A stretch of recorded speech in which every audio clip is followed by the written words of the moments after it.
Bonjour à tous et bienvenue sur Technapa, la Tech à Papa. Alors, il y a 2 jours, au moment où j'enregistre cette vidéo, la version 2.3.1 est sortie d'Orca Slicer.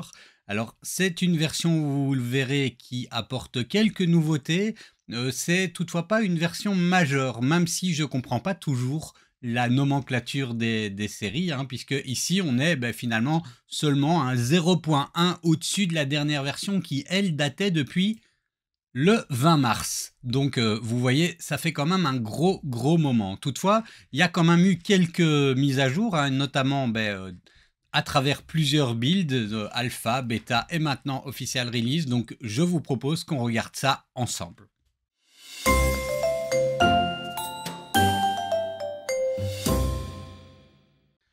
Bon, alors avant de commencer concrètement, un tout petit point, il ne s'agit pas d'une présentation exhaustive et complète point par point de chaque chose qu'il y a dans le patch note. C'est ici une sélection des nouvelles fonctionnalités, des corrections, des nouveaux réglages qui me paraissent les plus pertinents à être mis en avant. Si vous êtes intéressé par le patch note complet, vous pouvez le retrouver en description et puis au passage, abonnez-vous, un petit like, etc., etc. Bon, alors première modification, ça vient se situer ici au niveau de l'onglet solidité et dans les options de remplissage. Attention toutefois que pour avoir accès à toutes les fonctionnalités que je présente ici, il vaut mieux être en mode avancé. Donc cliquez ici sur avancer, sinon vous n'aurez pas accès à toutes les fonctions. Donc premier changement ou nouveauté, enfin plutôt optimisation, c'est l'optimisation du remplissage. Donc on peut le voir ici, le système de remplissage évolue quand même sur pas mal de points. On peut désormais contrôler la rotation du motif de remplissage grâce à un nouveau modèle de rotation personnalisable. Alors, je vous montre ça. Donc ici, vous allez me dire peut-être, je vois pas l'intérêt, je comprends pas pourquoi. Et j'ai envie de dire, si c'est le cas, c'est que c'est pas utile pour vous, hein. Il s'agit quand même vraiment de, pas pour toutes les fonctionnalités que je vais présenter, mais pour celles-là, de fonctionnalités qui nécessitent d'avoir une vue et une connaissance quand même assez fine de la résistance des matériaux et de la résistance en fonction du modèle, hein. Mais si c'est le cas, vous êtes probablement content de savoir que vous pouvez désormais venir contrôler la rotation du motif de remplissage.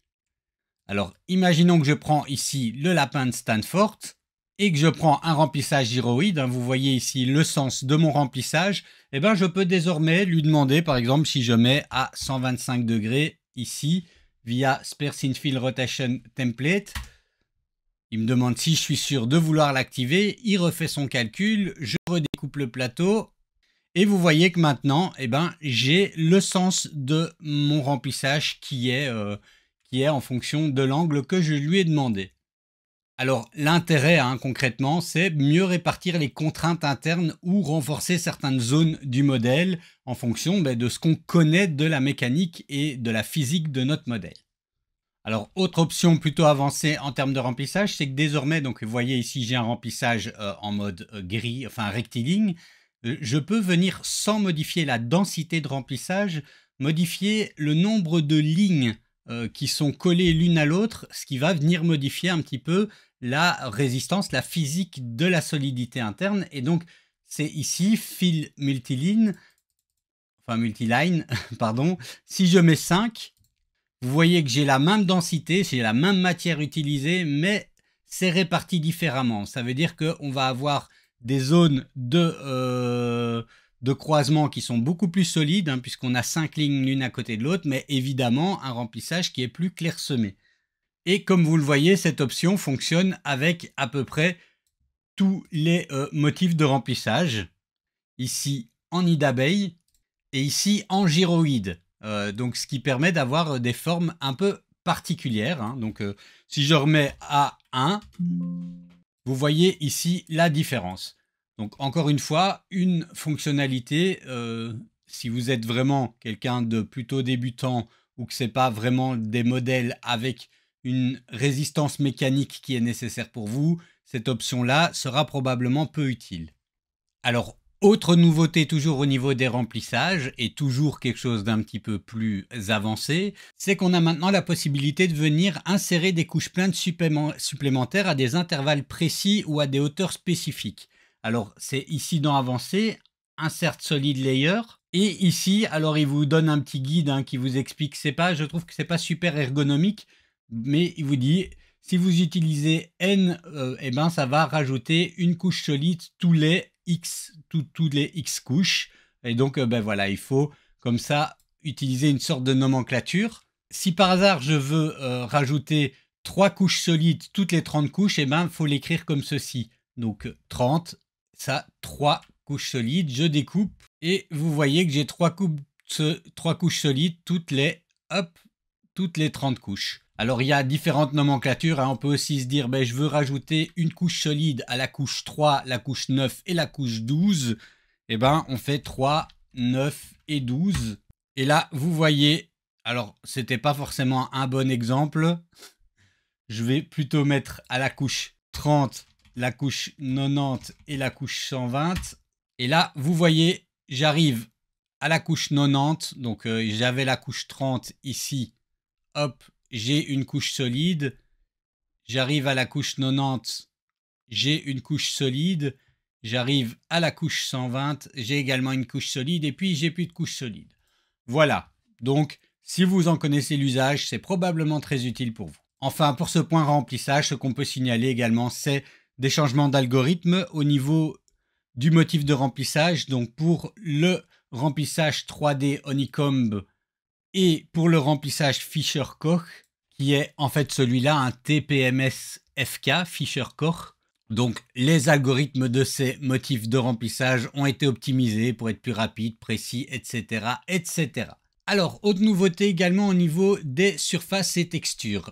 Donc, on a 2 nouvelles fonctionnalités qui transforment la gestion des surfaces, le Fuzzy Skin par extrusion et la peinture Fuzzy Skin. Alors, qu'est-ce que c'est? Eh bien, en fait, c'est la possibilité de pouvoir venir modifier une surface lisse d'un modèle pour pouvoir donner un effet, par exemple un effet de grip si on veut faire une poignée ou quelque chose comme ceci. Alors, je vous montre ceci en détail. Donc, à commencer premièrement par la peinture Fuzzy Skin, on a ici l'option qui vient se chercher avec le raccourci H, Paint on Fuzzy Skin. Et si on clique dessus, on peut venir peindre. Alors on peut peindre de différentes manières, soit exactement comme quand on change la couleur. Je peux par exemple peindre ceci ou changer l'angle de remplissage pour qu'il ne peigne que certaines parties, hop, que la partie du dessus. Imaginons que je demande une surface irrégulière sur la cabine, je fais la découpe et là, vous voyez clairement que ça me génère une surface irrégulière sur la cabine. Donc comme je le dis, ça peut être sympa pour personnaliser des objets, pour faire par exemple des espèces de poignées avec grip. Alors ce Fuzzy Skin, c'est quelque chose qui était déjà disponible avant, mais via ici autre, et on pouvait venir choisir ici surface irrégulière et mettre, mais ça faisait sur tout le modèle. Donc ici, ça permet de cibler des parties du modèle.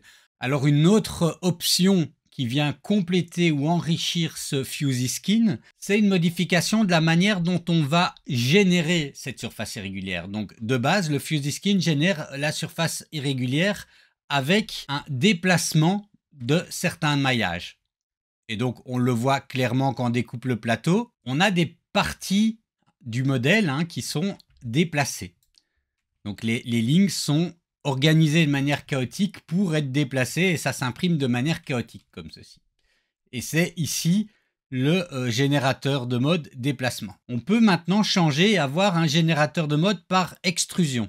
Alors en gros, plutôt que venir déplacer des parties du maillage, ici on va plutôt jouer sur le débit et venir mettre un peu plus ou un petit peu moins d'extrusion à ce moment-là pour pouvoir générer une surface irrégulière. C'est une autre manière de faire qui donne un rendu plus propre et qui réduit le temps d'impression. Alors au niveau des options de qualité, on a également des nouveautés au niveau de la couture. Donc la couture, vous connaissez ou vous connaissez pas, mais c'est ces petites lignes ici. C'est en fait les changements de couches. Donc quand l'imprimante imprime, elle fait toute une couche, elle remonte un peu, elle repasse à l'autre, et chaque fois qu'elle remonte un peu, ça crée une petite cicatrice.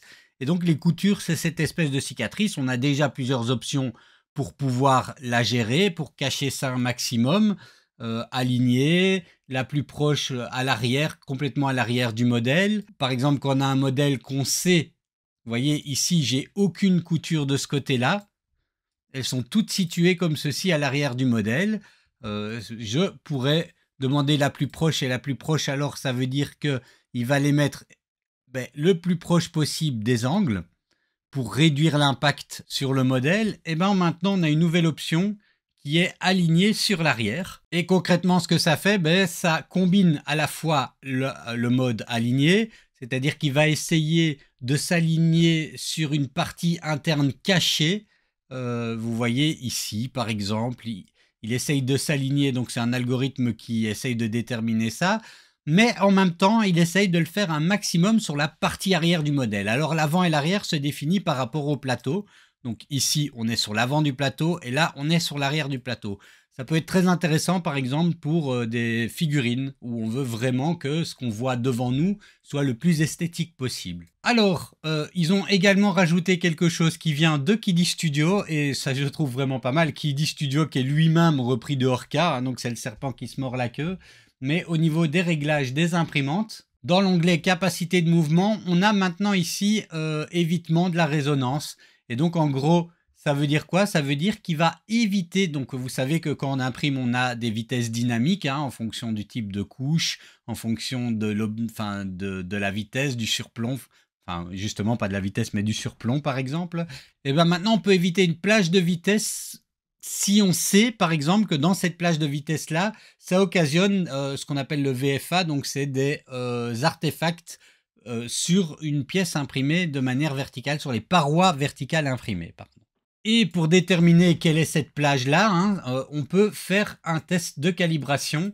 Ici, en faisant le test VFA, ça nous donnera la plage exacte à laquelle on a des artefacts qui apparaissent. Alors, puisqu'on parle de calibration, on a également au niveau du test de débit, en fait, le test de débit a été complètement repensé. Le motif utilise désormais une spirale d'Archimède qui est plus lisible et plus progressive pour pouvoir vraiment clairement identifier. Alors vous allez dire, mais non, moi je vois pas de spirale. En fait, c'est à l'intérieur. Vous voyez maintenant ici, c'est un motif en spirale. Et là, je vous montre une image qui est issue du patch note et qui vous montre de manière plus claire ce que je veux dire par là. Alors, puisqu'on parle de calibration, on a également de nouveaux outils de calibration, donc des outils pour la calibration de l'input shaping et de l'écart de jonction. Alors concrètement, qu'est-ce que font ces deux outils? Au niveau de l'input shaping, donc l'input shaping, si vous ne savez pas, c'est une technique qui permet de réduire les vibrations mécaniques lors des accélérations ou lors des changements de direction rapides. Et ces vibrations provoquent souvent du ghosting, c'est-à-dire un effet d'ombre ou de double couture sur les parois. Et donc Orca Slicer propose maintenant un outil qui permet de gérer un processus de calibration sur ces dimensions en deux étapes. La première détermine la fréquence optimale à laquelle la machine vibre, et la deuxième ajuste le taux d'amortissement pour compenser ces vibrations efficacement. Et donc c'est ici que ça se passe, hein, donc calibration input shaping, et on vient ici choisir un modèle, donc Ringing Tower ou Fast Tower, pour déterminer ça. Ça va générer une petite tour comme ceci. Alors, je vais vous avouer que je n'ai pas fait ce test encore moi-même hein, avec une de mes imprimantes, et que là, je ne sais pas exactement comment est-ce qu'il faut lire les résultats une fois qu'on a imprimé le test, mais ça pourrait faire l'objet d'une vidéo dédiée parce que ça peut être intéressant. Et puis, si vous savez, dites-le dans les commentaires. Et c'est pareil pour l'autre test que je voulais vous présenter. Donc, le test qui permet de calibrer les défauts liés aux écarts de jonction. On vient le trouver ici dans calibration cornering, hop, et on a le même genre d'interface. Et ça génère également une espèce de test comme ceci, hein, qui se fait en mode vase, comme vous voyez ici. Et là encore, je ne sais pas comment est-ce qu'on lit le résultat, en tout cas pas encore pour le moment, mais ça pourrait faire l'objet d'une vidéo si vous trouvez ça pertinent. Alors si on utilise, et ça c'est vraiment bien, hein, parce que ça rapproche un petit peu de ce qu'on connaît avec Bamboo Studio, si on utilise des imprimantes avec des systèmes multicouleurs type AMS, on a un nouvel outil de remappage des couleurs qui simplifie la gestion des modèles multimatériaux multicouleurs. Imaginons que je sois ici sur ma Bamboo et que j'ai mon AMS qui est là avec mes 4 filaments, et que j'ai un modèle comme ceci en multicouleur, je peux maintenant facilement, via ici toujours l'option de mise en couleur, faire un remapping, donc pouvoir modifier l'ordre des couleurs sans devoir repeindre. Et c'est particulièrement utile, par exemple, quand on ouvre un modèle multicouleur déjà colorisé, un 3MF qui a déjà été colorisé, et qu'en fait, nos filaments sont pas dans le même ordre que celui qui est celui qui a été pensé par le créateur. Donc, on a ici dans le modèle, ici dans l'option mettre en couleur, on peut cliquer sur remap filament. Et en fait, vous pouvez changer. Vous dites, ben moi, finalement, le modèle, il a été conçu avec le vert sur le premier et le rouge sur le quatrième, mais chez moi, dans mon AMS, c'est différent. Donc, je viens simplement cliquer dessus et modifier, comme ceci. Je fais remap, et voilà, il a modifié et inversé mes couleurs sans que j'ai eu besoin de me casser la tête plus que ça.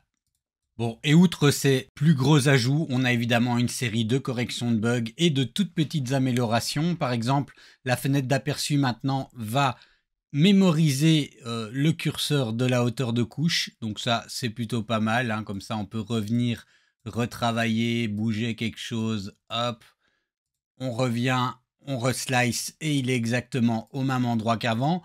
Ça, c'est pas mal. Ça corrige également des crashs puisque pas mal d'utilisateurs s'étaient plaints de crash pendant la version 2.3. Et on a un rajout de beaucoup de nouvelles imprimantes, de profils de beaucoup de nouvelles imprimantes dedans. Au niveau des bambous, malheureusement, on n'a pas les H2 puisque bambou, voilà, ça ne colle pas. Bamboo et Orca Slicer sur leur nouvelle machine.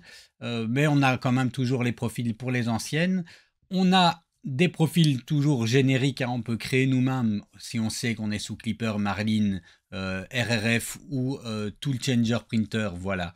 Donc ça, on peut faire nous-mêmes. Au niveau de Prusa, on a toutes les machines, mais on a plein de nouveautés, notamment, par exemple, la Q de Kiddy a été rajouté. On a également les imprimantes Flying Bear, l'artillerie M1 Pro et je pense que Maril Grey Orca, ça lui permettra pas de bien imprimer, les Sovol SV08 Max ou encore les imprimantes Pro Tier Time que je ne connaissais pas, mais bon voilà, celle-là a l'air jolie d'ailleurs. Donc voilà pour cette mise à jour, donc pas énorme, on comprend un petit peu le 0.1, mais quand même avec des fonctionnalités plutôt intéressantes. Et peut-être plus pour les utilisateurs avancés. Donc voilà, dites-moi dans les commentaires quelle fonctionnalité vous retenez qui peut être utile pour votre workflow à vous, ou si vous vous dites que rien n'est intéressant pour vous dans cette mise à jour. Et puis moi je vous dis à la prochaine.